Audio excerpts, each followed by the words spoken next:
I didn't save it. Okay. He's like, I didn't save it. Welcome back from fall break. Hi, Brennett. Hey, Brennett. Thursday Thoughts with Brad. Everybody have a good fall break? Yeah. Okay. No. Back to school. No. We figured out that we've only got like a month till Thanksgiving and like less than 2 months till Christmas. I'm like, And then in like few 2 days. more months after Christmas, you're turning 40. I'm turning 40. It's gonna be awesome.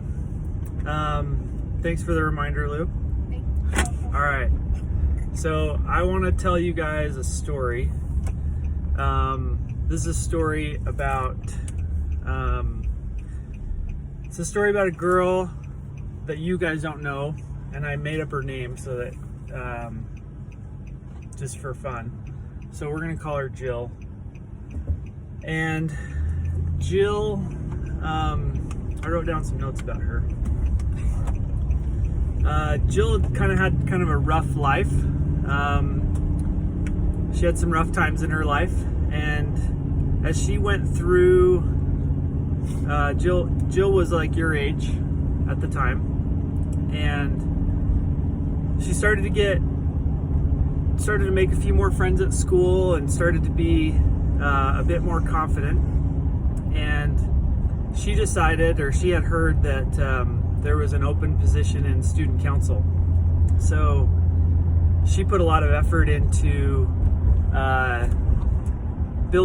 making posters and talking to people and giving speeches.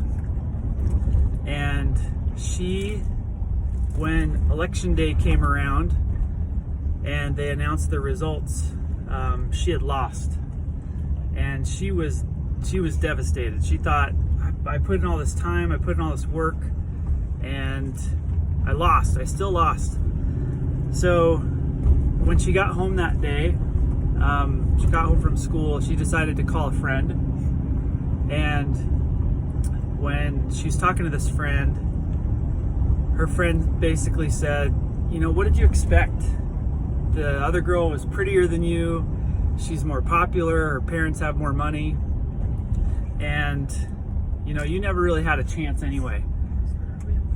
Yeah, I'm glad you can see that. So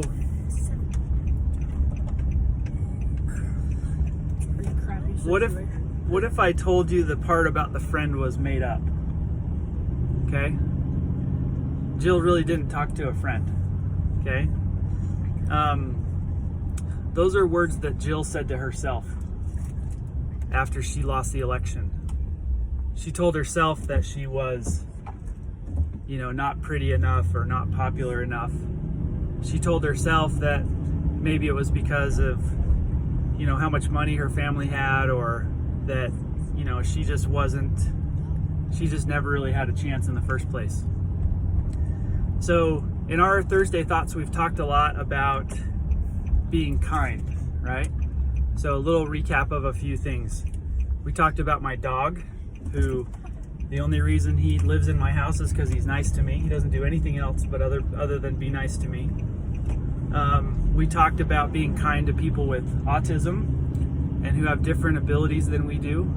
We talked about being nice to people who maybe like different things than you do. But one of the most important people to be nice to is yourself, okay? And using kind words to yourself. So, has anybody ever seen the movie The Help? Or read the book The Help? No. Okay, great book, great movie. In The Help, there's a line in there from a nanny speaking to the child that she takes care of. And she tells her every day, she says,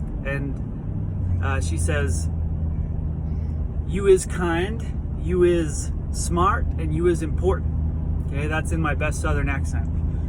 But I want you to tell yourselves every day that you're kind, you're smart, you're important, okay? And sometimes you can even say those things out loud, but just at least think them in your mind, that you're important, you're a good person, because you probably don't tell yourselves that enough. You probably can't tell yourselves that enough. And it's, again, you're probably one of the most important people that you know that you need to be nice to. So that is my Thursday Thoughts with Brad.